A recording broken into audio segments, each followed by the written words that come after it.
السلام علیکم friends Swiss canal آبی گزرگاہ دنیا کے لیے ریڑھ کی ہڈی کی حیثیت رکھتی ہے۔ فرینڈز سوئس کینال آبی گزرگاہ ریڈ سی کو میڈیٹرینین سی سے ملاتی ہے۔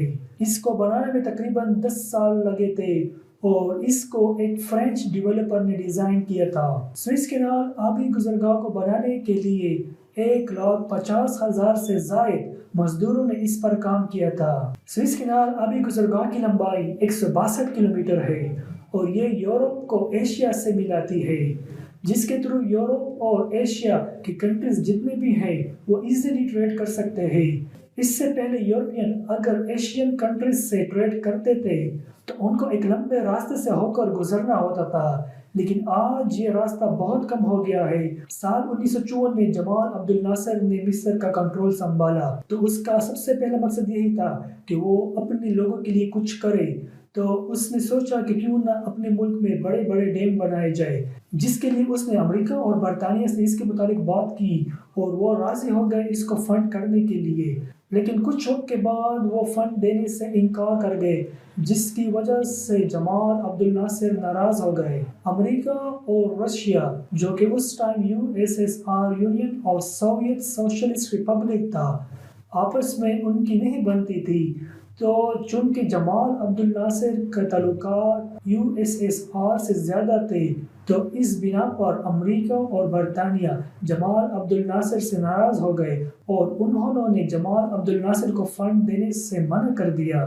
تو جس ڈیم کے لیے امریکہ اور برطانیہ نے فنڈ دینے سے انکار کر دیا تو اس کے لیے جمال عبد الناصر نے سوئس کینال، جس کو برطانیہ کنٹرول کرتا تھا لیکن وہ مصر سے ہو کر جاتا تھا، اس کو نیشنلائز کر دیا، کیونکہ وہ چاہتا تھا کہ وہ اس کو اپنے کنٹرول میں لے اور یہاں سے جتنے بھی بحری جہاز جائیں گے ان سے وہ پیسے لے گا تاکہ وہ اپنے اس ڈیم کو مکمل کر سکے۔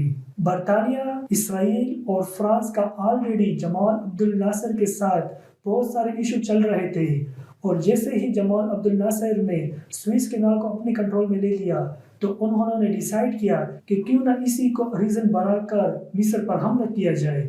اس کے لیے انہوں نے ایک اسٹریٹجی بنائی جس پر انہوں نے اسرائیل سے کہا کہ آپ مصر پر حملہ کرو گے، جس کے بعد فرانس اور برطانیہ ایز پیس کیپنگ فورس وہاں پر بھیجیں گے، اور اس کے بعد ہم دوبارہ اس سوئس کینال کو اپنے کنٹرول میں لے لیں گے۔ جس طرح برطانیہ اور فرانس نے پلان کیا تھا اسی کے مطابق اسرائیل نے مصر کے اوپر حملہ کر دیا اور اسرائیل نے اس کینال کو اپنے قبضے میں لے لیا۔ After weeks of stalemate, the Suez crisis burst dramatically into the news again, for Israel has invaded Egypt.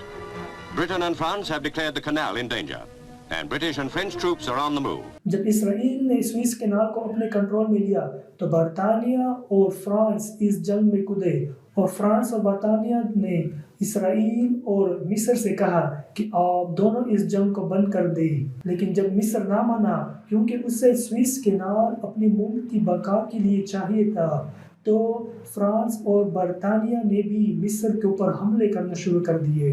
The Royal Navy patrols Egypt's coastline, while its carrier-based Venoms, Wyverns and Seahawks carry out their task of destroying Nasser's airfields and supporting the Anglo-French landings in the canal zone.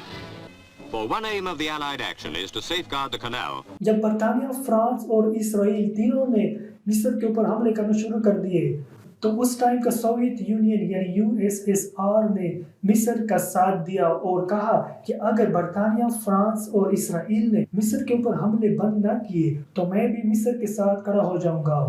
یہ وہ time تھا جب امریکہ اور USSR دونوں کے پاس ایٹمی ہتھیار تھے اور وہ نہیں چاہتے تھے کہ کسی بھی وجہ سے وہ ایک دوسرے کے اوپر ایٹمی ہتھیار پھینکے۔ سوویت یونین کے اس ارادے کو دیکھ کر امریکہ اس جنگ میں کودا اور اس نے برطانیہ، فرانس اور اسرائیل کو اس جنگ سے دور رہنے کا کہا اور سوئس کینال کو مصر کے حوالے کر دیا۔ 2 years ago, Britain agreed to withdraw her troops.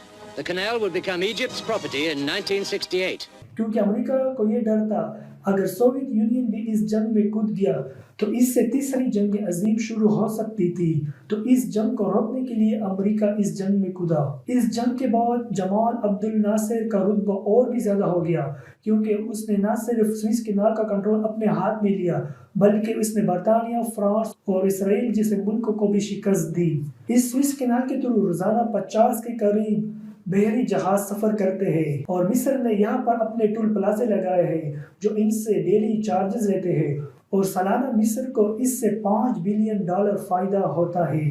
وقت گزرنے کے ساتھ ساتھ شپس کی تعداد میں اور بھی اضافہ ہو رہا ہے، جس کی وجہ سے اس کینال کو اپ گریڈ کرنے کی باتیں ہو رہی ہے تاکہ زیادہ سے زیادہ بحری جہاز اس سے جا سکے۔ مصر کی رپورٹ کے مطابق سال 2023 تک یہ کینال چوڑائی میں ڈبل ہو جائے گا اور اس کو اور بھی گہرا کر دیا جائے گا، جس کے بعد اس کے تھرو روزانہ 100 سے زائد بحری جہاز سفر کر سکیں گے۔ فرینڈز، آج کی ویڈیو کے لیے بس اتنا ہی۔